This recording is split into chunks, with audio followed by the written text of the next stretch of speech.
हाय दोस्तों, मैं वेलकम करता हूं आप सभी का इस चैनल पे। आज हम बात करने वाले हैं हमारे बच्चों के फ्यूचर के रिलेटेड में। तो बहुत इम्पोर्टेंट है ये गार्जियंस के लिए, पेरेंट्स के लिए इस चीज़ को समझना। हम उनकी ट्यूशन फीस, स्कूल फीस और स्पोर्ट्स क्लास पर पानी की तरह पैसा बहा देते हैं। लेकिन ईमानदारी से सोचिएगा कि क्या इतना करने के बाद भी हमें डर नहीं लगा रहता कि क्या हमारे बच्चे का फ्यूचर सच में सिक्योर हो रहा है। आज के टाइम में अच्छी डिग्री होने के बाद भी अच्छी जॉब्स नहीं मिलती, फिर बच्चा परेशान होता है और उससे ज़्यादा तो माँ बाप परेशान होते हैं।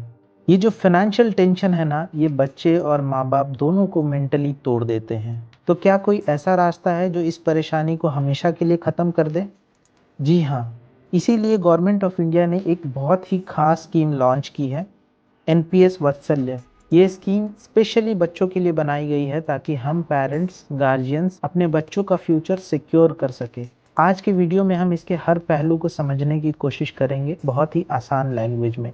तो चलिए शुरू करते हैं। दोस्तों, ये जो स्कीम है एनपीएस वात्सल्य, इसको हमारे फाइनेंस मिनिस्टर निर्मला सीतारमन जी ने 18 सितंबर 2024 को लॉन्च किया था। इसका मेन ऑब्जेक्टिव सिर्फ पैसा बचाना नहीं है। सरकार चाहती है कि बच्चे शुरू से ही फाइनेंशियल प्लानिंग सीखें और बड़े होने तक उनके पास एक इतनी बड़ी वेल्थ हो कि उन्हें किसी के आगे हाथ न फैलाना पड़े। असल में ये एक पेंशन सोसाइटी बनाने की तरफ एक बहुत बड़ा कदम है। पीएफआरडीए ने इस स्कीम में बहुत सारे बदलाव किए हैं जनवरी 2026 में, ताकि पेरेंट्स को बहुत सारा सहूलियत मिल सके। मेजर चेंजेस जो पीएफआरडीए ने किया है इस स्कीम के अंदर, वह है पार्शियल विड्रॉल का रूल बदला है। और दूसरा चेंज जो हुआ है इसमें एग्जिट के रिलेटेड, जो एग्जिट रूल है एनपीएस वात्सल्य का, वो बदला गया है। सबसे पहले बात करते हैं पार्शियल विड्रॉल की।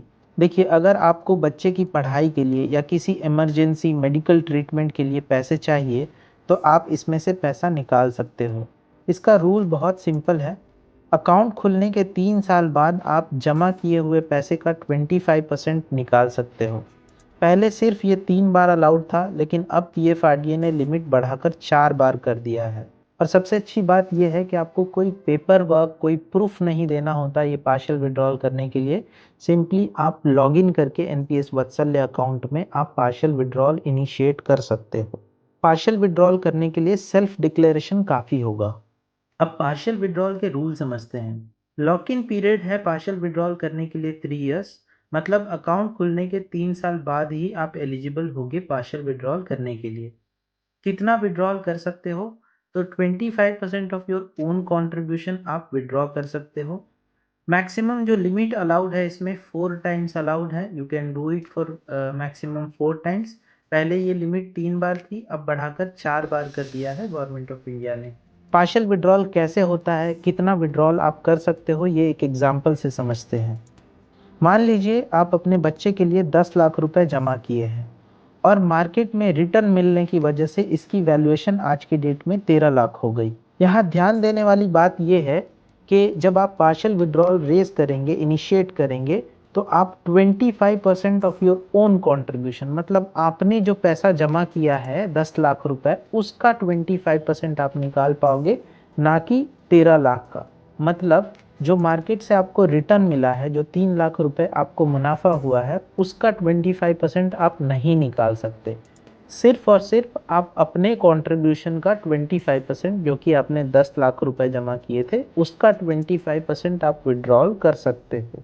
यानी आप 2.5 लाख रुपीस निकाल सकेंगे। मैंने जैसा कि बताया कि ये टोटल टेन्योर में पहले 3 बार अलाउड था, अब गवर्नमेंट ऑफ इंडिया ने इसे बदल के 4 बार कर दिया है। तो 2 बार आप विड्रॉल कर सकते हो 18 साल से पहले, और 2 बार पार्शियल विड्रॉल अलाउड होगा 18 साल के बाद। पार्शियल विड्रॉल के लिए एलिजिबल होने के लिए इसकी लॉक इन पीरियड है 3 इयर्स। यानी जब आप अकाउंट खोलते हो उसके 3 साल बाद ही आप इसमें से पार्शियल विड्रॉल एग्जीक्यूट कर पाओगे, उसके पहले नहीं हो पाएगा। अब सबसे बड़ा सवाल ये है कि जब बच्चा 18 साल का हो जाएगा तब क्या होगा। दोस्तों, यहाँ बच्चे के पास 2 ऑप्शन होंगे। पहला, वो इस अकाउंट को रेगुलर एनपीएस में कन्वर्ट कर ले। इसके लिए सिर्फ लॉगिन करके एक फ्रेश केवाईसी करनी होगी और फ्रेश नॉमिनी डिटेल्स प्रोवाइड करना होगा, जो कि लॉगिन के थ्रू भी किया जा सकता है। आपको किसी ऑफिस का चक्कर नहीं काटना। फ्रेश केवाईसी और फ्रेश नॉमिनी डिटेल सबमिट करने के बाद जो एनपीएस वात्सल्य अकाउंट है वो नॉर्मल एनपीएस में कन्वर्ट हो जाएगा। NPS regular all citizen model के अंदर ये आ जाएगा। इसके ऊपर सारे नॉर्मल एनपीएस वाले रूल अप्लाई होने लगेंगे और ये अकाउंट सब्सक्राइबर कंटिन्यू कर सकता है अपने 60 ईयर्स तक अपनी रिटायरमेंट प्लानिंग करने के लिए, जैसा कि नॉर्मल एनपीएस में होता है। अगर आप एनपीएस के बारे में नहीं जानते, नेशनल पेंशन सिस्टम के बारे में नहीं जानते, तो इसके लिए एक अलग वीडियो मैंने बनाया है, लिंक डिस्क्रिप्शन में डाल रहा हूँ, वो वीडियो चेक कर लीजिएगा। अब समझते हैं कि अगर पेरेंट, गार्जियन या बच्चा एनपीएस वात्सल्य स्कीम से एग्जिट करना चाहे तो कैसे करेंगे और क्या करना है। एनपीएस वात्सल्य में से एग्जिट अब 18 से 21 साल के दौरान अलाउड है। इसमें रूल ये है कि अगर टोटल पैसा 8 लाख से कम हो तो पूरा पैसा एज ए लमसम अपने बैंक अकाउंट में ले सकते हो। लेकिन अगर टोटल कॉर्पस यानी टोटल रकम अगर 8 लाख से ज़्यादा है तो 80% पैसा यानी 80% पैसा आप अपने बैंक अकाउंट में एज ए लमसम ले सकते हो और 20% पैसा एनवटाइज होगा, जिससे बच्चे को पेंशन मिलना शुरू हो जाएगा। एक ज़रूरी बात ये ज़रूर समझ लीजिए कि अगर ये अकाउंट का कन्वर्जन 18 साल से 21 साल में नहीं किया गया तो 21 साल के बाद बाय डिफ़ॉल्ट ये अकाउंट नॉर्मल एनपीएस में कन्वर्ट हो जाएगा और सारे रूल वो अप्लाई होंगे इस अकाउंट के लिए जो नॉर्मल एनपीएस के लिए होता है। तो दोस्तों, एनपीएस वात्सल्य सिर्फ एक इन्वेस्टमेंट अकाउंट नहीं है, ये हमारे बच्चों के लिए एक बेहतरीन तोहफा है।